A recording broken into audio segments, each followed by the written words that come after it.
होळी रे होळी म्हणून पळाली. गल्लीतले पोरही अशी रंगात नाहून निघाली. कुत्र्यालाही रंग लावून होळी रे होळी म्हणून पळाली. पांढऱ्या कपड्यात जो निघाला तो आज मोठा शूर शूर मोठा.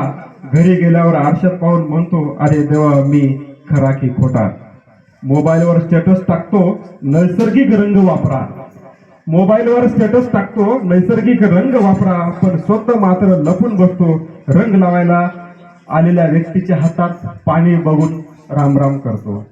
कारण ज्यांनी सुरुवात करून दिली त्यांनी काहीतरी वाढायची शिरा समजा, परत भाजी वाढायची ह्याला तूप समजा. त्या रागाला जावायला त्याने थोबाडीत मार.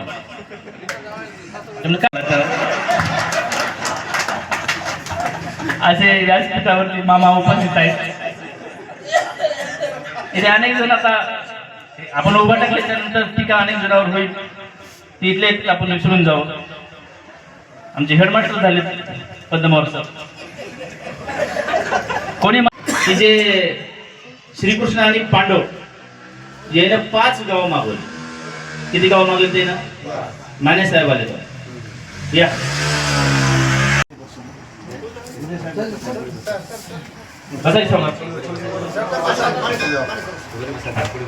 मी भंडारवाड सरला बोलायला म्हणजे थोडं आपण सुरू करूया. पांचाळ सर आहे तिथे. आता पांचाळ सरला दिसणार मला पांचाळ सरला दिसणार आले म्हणजे मी म्हणून ते काय म्हणले त्याला शिकवायला तेवढं दिसणार म्हणले शाळा झाले की बाकी सगळी दिसणार.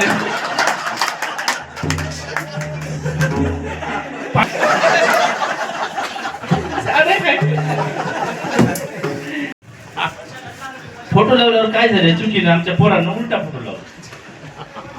उलटा फोटो खाली मुंडकं केलं ओली पाय. मी गेलो मी म्हणलो आमच्या पोराला अरे असला का फोटो लावलास. त्यानं मला पप्पा आपला आगाव आहे आधीच माहित आहे. त्याने काय म्हणलं पप्पा बापू काय की योगासन करायला म्हणून. योगासनाची आमची पैकी खेटून असलेली भंडरवाड सर.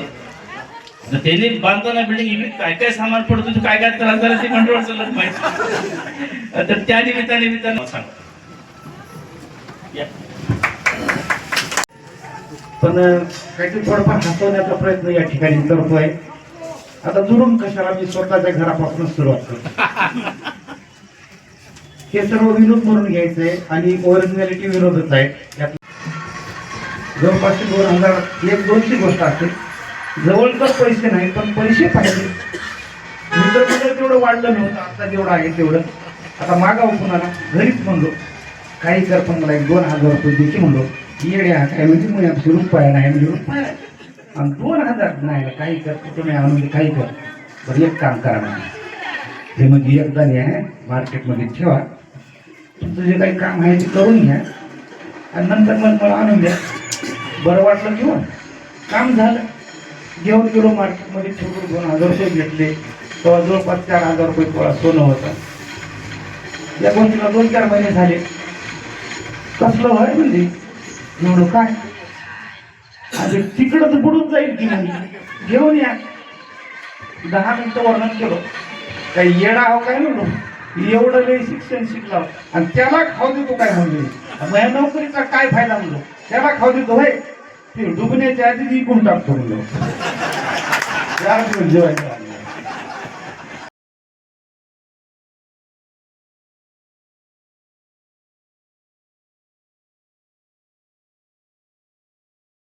18 विश्व दारिद्र्य घरामध्ये रुपयाची बंदी तिच्या हातावर नको तरी तिनं एक रुपया गोळा करून 100 रुपये गोळा केले त्या मुलीने. घरची परिस्थिती अतिशय नाजूक आणि तिने एका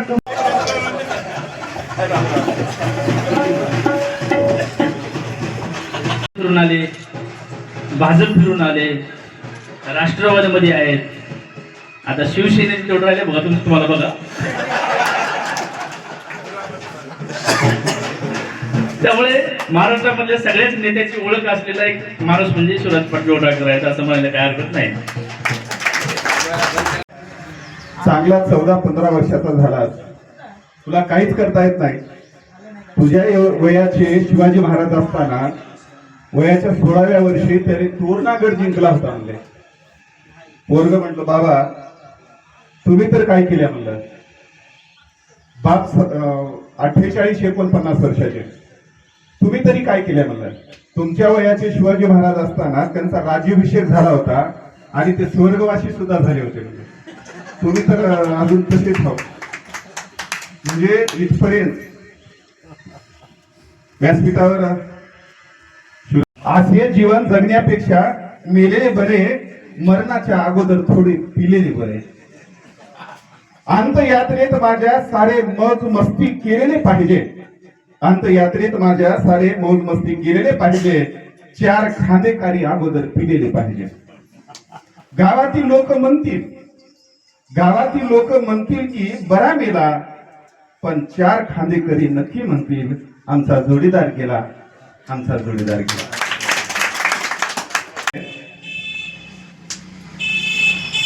पारावर बसलेल्यापैकी एक जण म्हणाला, पारावर बसले त्याच्यापैकी एक जण म्हणाला, दारू पिल्यानं खोकला जाते का रे? दुसरं म्हणाला, का नाही जाणार? दारू पिल्यामुळं माझी बायको गेली, माझं घरदार गेलं आणि खोकला कोणता मोठी गोष्ट आहे? जाणार. दारूवर एक कवितेच्या 4 ओळी आहेत. आज मी सर्व्हिसवाले हो, 1,20,000 रुपये पगार आहे मला. तुम्हाला रुपये देणार आहो. परंतु पहिली कसं, एक गुलाबाचं फुल जे आहे तुम्ही तोडत होतात आणि मजा इथे खोत होतात. आता तुम्हाला कसं काय वाटणार आहे? नाही, आता कसं काय वाटणार? गुलाबाचं फुल तुम्ही हमेशा घ्यायचं, म्हणजे केसामध्ये ठेवायचं. आता तुम्ही एकदाही गुलाबाचं फुलही घेणे आले, केसातही ठेवून आले, कसं होईल? मी म्हणलो आताही ठेवू वाटाले मला, पण गुलाब ज्या कुंडीत लावला की नाही, तो कुंडीत दोष कधी मला वाटाले म्हणून.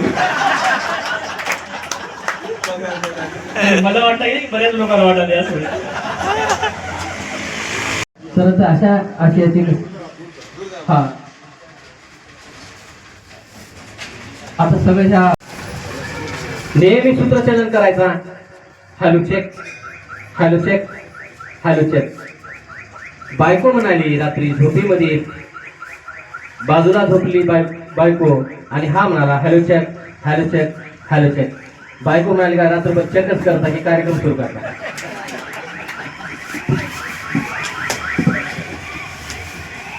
त्यानंतर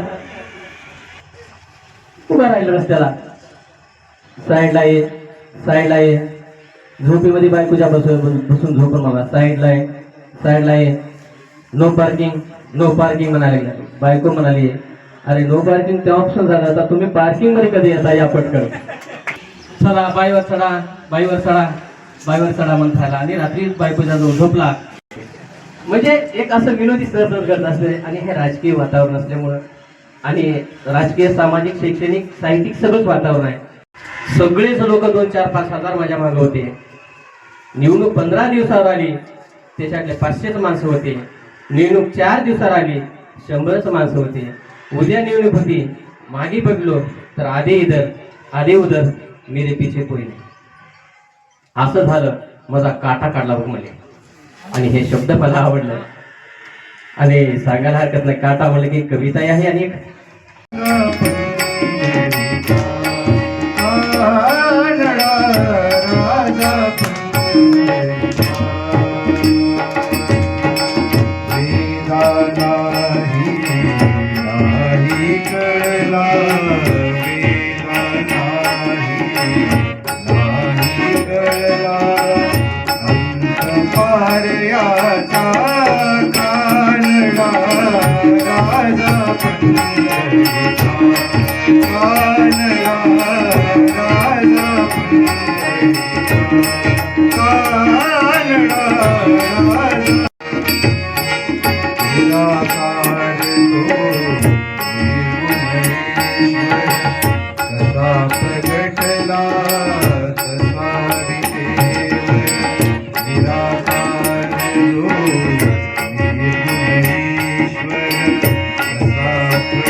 उभय ठेविले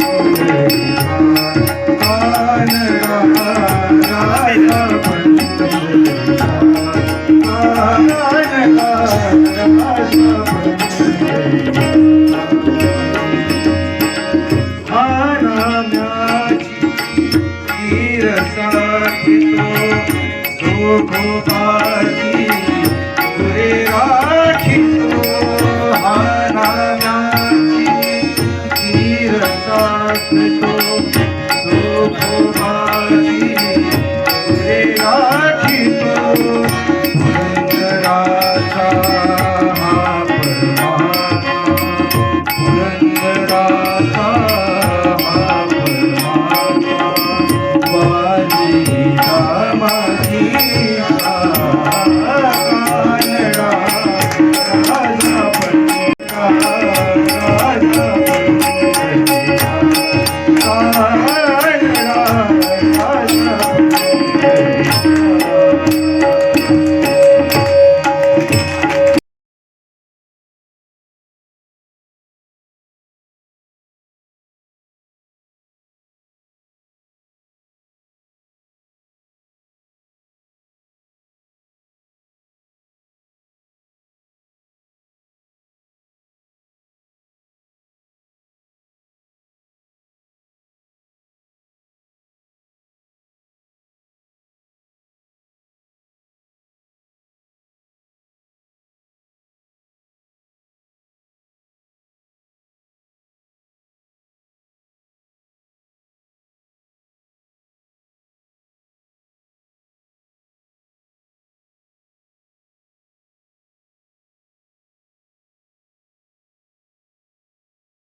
योगही चांगला जुळून आला आपल्या सर्वांसमोर एकत्र येऊन. आणि विशेष म्हणजे नांदेडहून येताना बरेचसे तळीराम झोडपत इथपर्यंत आलो आणि हे दृश्य फार मनाला दिलासा देणार आहे की व्यसनाधीनता तरुणांमध्ये इतकी वाढलेली आहे. अगदी 9वी 10वीतले 5वीतले मुलं पोलीस भरतीला होतो पांडे साहेब, धडाधड 1600 मीटर केलं की पोरं पडायचे. नंतर त्याला थोडंसं हे करून विचारलं, हे आपलं प्रेम आहे, आजच्या दिवस खाऊ आम्ही तुमच्या जोडे, उद्या मात्र आजच्या दिवस जोडे खाऊ तुमचे, काही अडचण नाही. पण गमतीचा भाग सोडला तरी पोलीस खात्यामध्ये हसायला कमी त्यांच्या कळाल्या. बार लावतो, बिअर पितो, त्यामुळे 1600 मीटर धावणंही होत नाही आता. त्यामुळे हा एक चांगला संदेश आहे की ठीक आहे, बोंबलायचंच आहे तर चांगल्या कारणासाठी एकत्र येऊन बोंबला. जे सणवार जे आपल्या परंपरा आहे हिंदू धर्मातल्या, याच्या मागे काहीतरी उद्देश होता, म्हणूनच आपल्या पूर्वजांनी हे चालू केलेल्या प्रथा आहेत. आणि अभिमानानं यापुढे जर न्यायच्या असतील तर याच्यातल्या ज्या वाईट गोष्टी आहेत त्या कुठेतरी मागे सोडणं हे समाज म्हणून आपली सर्वांची जबाबदारी आहे. मला विशेष आनंद आहे की नायगावमधील शिक्षक असतील, पत्रकार असतील, यांना ठीक आहे बाकी गोष्टी सुरूच असतात, पण एक समाज म्हणून किंवा आपल्या पुढच्या पिढ्यांसाठी एक काहीतरी जबाबदारी आहे. फारच तुम्ही आता हसत होते, चेहरे गंभीर व्हायला लागले सगळ्यांचे. मी काही भाषण लांबत नाही, फक्त भावना व्यक्त करायच्या होत्या. पण फार विशेष आनंद वाटला मला येऊन. थोडं IG परेड असल्यामुळं आम्हाला परत जावं लागतंय, परंतु या भजनाचा परत एकदा शुक्रवारी तुम्ही आमंत्रित करा, भजनाचा आनंद घ्यायला आवडेल. शिक्षकांबद्दल मला खरंच आधीपासूनच एक सॉफ्ट कॉर्नर आहे, त्यामुळे आम्ही शिक्षक लोकांना काही असलं तरी हात लावत नाही. तर तुम्ही म्हणत असाल तर अजून थोडं त्याच्यामध्ये हे करू, कारण हे शिक्षक समाजाचा अर्थ असतो. शिक्षक घडवलं. अकॅडमीमध्ये आमचा एक वस्ताद असतो, तो कॉन्स्टेबल असतो आणि तो IPS पासून DYSP पासून सगळ्यांना ट्रेनिंग देतो. तर त्याला एक सांगितलं जातं की तू तुझ्या समोर IPS नाही, DYSP नाही, काय नाही, तू आयुष्यभर जसे बोलणे खातो त्याला वर्षभर तसे बोलणे. विशेष आनंद आहे. होटाळकर साहेब पण आहेत, देशपांडे साहेब पण आहेत, सगळे ज्येष्ठ लोक पण आहेत. ज्येष्ठ लोक आहेत त्याचा जास्त आनंद आहे. असंच आपला तुमची मैफिल ही दिवसेंदिवस भरत जावं. आणि विषय राहिला काही लोकांच्या घरी कार्यक्रमाला जाण्यासाठी वगैरे, तर आपल्या आणि मूकबधीर यांची शाळा आहे शासकीय, तिथं महिन्याला मी अचानक सरप्राईज चांगलं जेवण देत असतो एकदम, की त्या मुलांना काही नसो एक कार्यक्रम दोन घेतले मी, त्यांना हिवाळा होता आपल्याकडे झालो ना, तर तुम्हाला फार बरं वाटेल. खूप सुंदर सुंदर लहान लहान मुलं आहेत ज्यांना जन्मताच ऐकू येत नाही किंवा बोलता येत नाही, परंतु त्यांचं सुद्धा भावविश्व असतं आणि आपण एवढे सृजनशील नागरिक आहात तर त्यांचं भावविश्व आपल्याला नक्की भावेल. माझं सगळ्यांना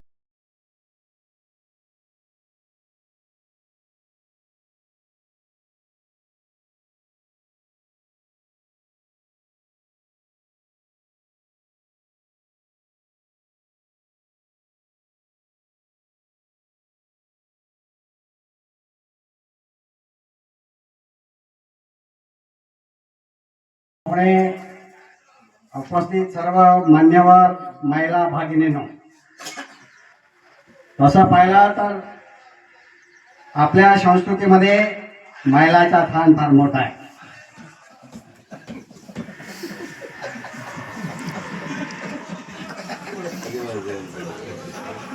त्या स्थान फार मोठा आहे आणि महिलाचा स्थान मोठा करण्याचं काम आपल्या महापुरुषांनी केलेलं आहे.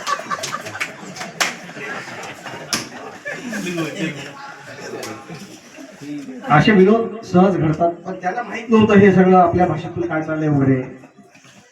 तर असे विनोद आणि प्रतिनिधीकडून पुऱ्या नांदेडच्या मग तेव्हापासून ते आमचा प्रतिनिधी बंद झाला आणि मग खाली ते छापायचं सुरू झालं. म्हणजे पत्रकारितेत अनेक असे किशे असतात, पत्रकार आणि राजकारणी एका नाण्याचे दोन भाग. दोघंही आता अलीकडच्या काळात प्रचंड लबाड. ह्याला काय जगाचं देणे की नाही, ह्याला दोघांची, ह्याला कमिशनचं आणि त्याला निवडून यायचं, त्याच्या पलीकडे काहीच नाही. आणि मग खोटी स्तुती करणारा जगातला सगळ्यात लबाड कोण माणूस असेल तर वकिलाचा आहे बाप, तो पत्रकार आहे. मला उदाहरण सांगतो, मी नांदेडमध्ये अनेक राजकारण्याचा मीडिया सांभाळतो. आमच्या बालाजीराव कल्याणकरचा आहे मीच सांभाळतो, जनता पार्टीच्या आमच्या गोपछोडी साहेबाचा मीडिया मीच सांभाळतो. ह्यांचे किशे फार भारी असतात राजकारण्याचे. मग ते नांदेडला अतिवृष्टी झाली, खूप पाऊस आला. आता पाऊस कोणाच्या घरात शिरताना काही विचार करते, काही व्यंकटराव जाधवचं घर आहे मराठ्याचं, इकडे काल जाऊ मुसलमानाकडे जातो म्हणायला, त्याला काय देणे की नाही, पाऊस आहे. बालाजी कल्याणकरांनी आमच्या, मी त्यांना मेसेज टाईप करून टाकला विधानसभेमध्ये, तुम्हाला सांगायची की नांदेड शहरात अतिवृष्टी झाली, सगळीकडे पाणी घुसलंय, झोपडपट्ट्या उद्ध्वस्त झाल्या. ह्या पट्ट्यानं सुरू केलं. मला जिल्हा परिषदेचा सभापती अध्यक्ष जो कोणी होता, दादा तुम्ही नव्हते त्यानं हातातली हिरवी झेंडी घेऊन 1 2 3 म्हणायची आधी बाजूचं गाडव जे जोरात हिला बघून फुर केलं, हिनं झिंगाट पळाली. ही अशी उतळी बाबा हाय ग म्हणते, कशाची हाय ग आली, हे गाडव हिच्या मागं. गाडवावरले लोक पुण्यात सत्रनं खाली पडले, पळून पळून पळून गाडव धक्कून येऊन तळ्यात पडलं. जिल्हा परिषदेत सगळे अधिकारी गेले, त्याला धरले, गाडवीला धरले, आणले. काय गाडवीन पळाली तुमची, झुगाट पळाली, काय शिकवलं हिला एवढं स्पर्धेत पळायला. त्याला पहिलं बक्षीस दिलं बाबा दाला, आणि मग पांडे नावाचा पत्रकार बाबा दादा पुढं माई घेऊन उभा राहील. आणि पांडेंनी त्या बाबादाला विचारलं की तुमच्या गाडविणीला असं काय खाऊ घालता, काय शिकल्या की ती एवढी जोरात पळाली. बाबादा म्हणला, कह्यांचं काय नावण्या साहेब, छिनाल जीव वाळाय पसाळ, जीव वाचवायला पळाली, एवढे गाडव माग लागले. सादर केले. जाधव सरचा आदराने उल्लेख केला. एका दलिताच्या झोपडीत जाऊन व्ही.सी. जाधव त्याच्या घरी पडू लागलेलं पाणी खाली भगोनं लावून आडवीत होते.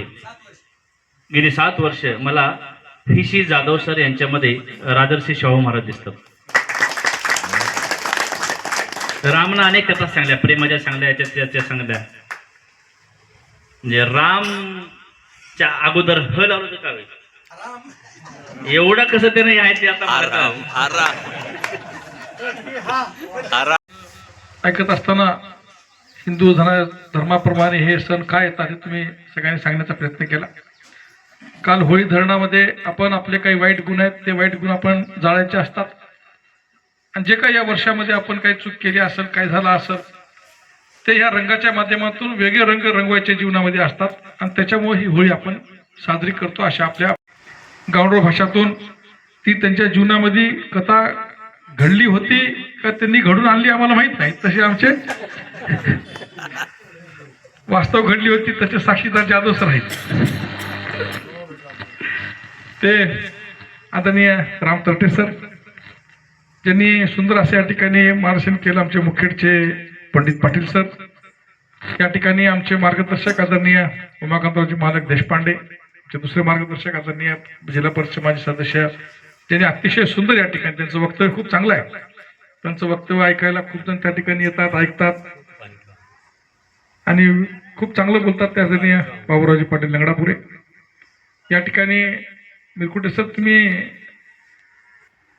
खूप म्हणजे खूप सुंदर या ठिकाणी तुमच्या मिलेवार सर तुमच्या संचलनामधून असेल किंवा तुमच्या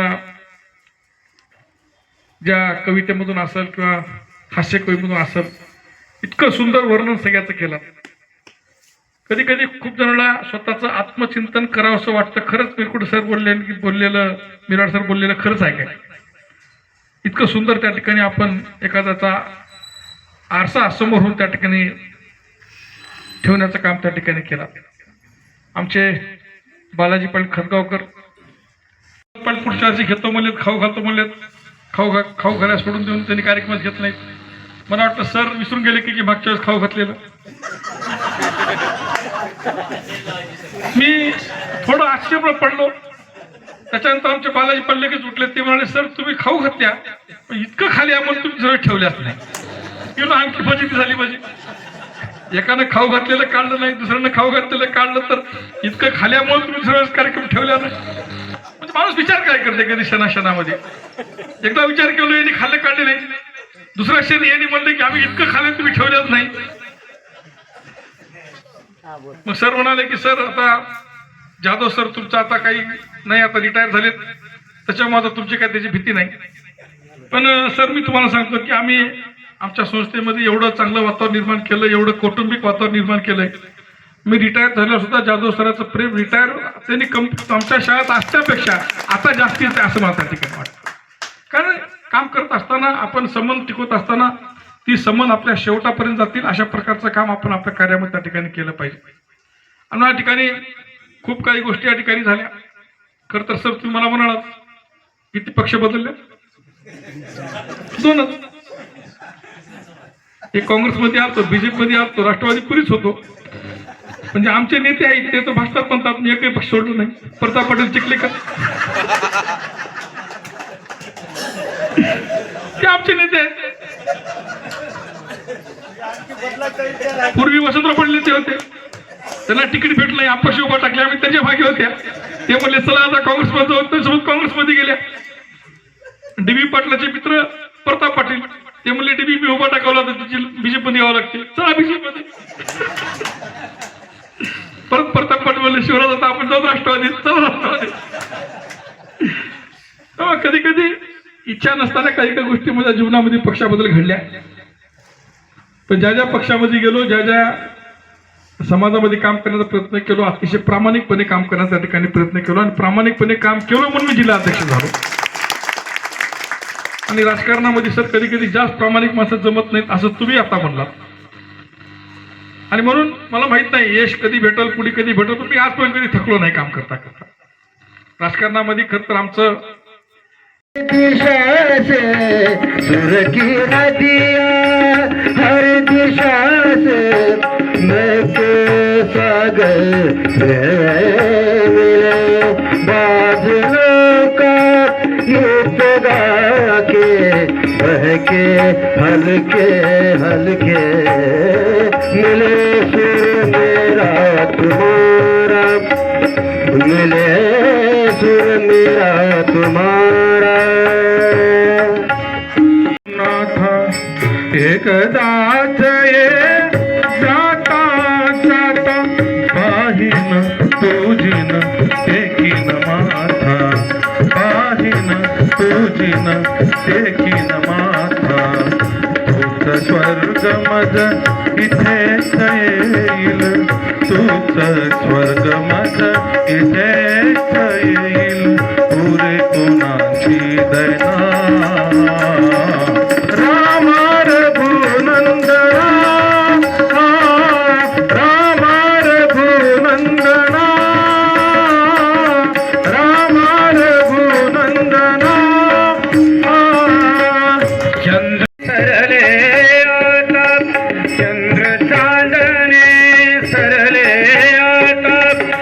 निरस जाहले जीवन गाथा, निरस जाहले जीवन गाथा, त्या भेटीतील अमृतधारा, त्या भेटीतील अमृतधारा, तुझ्या विना विषधारा ओढे, सजल नयन नितधार बरसती, सजल नयन नितधार बरसती. ये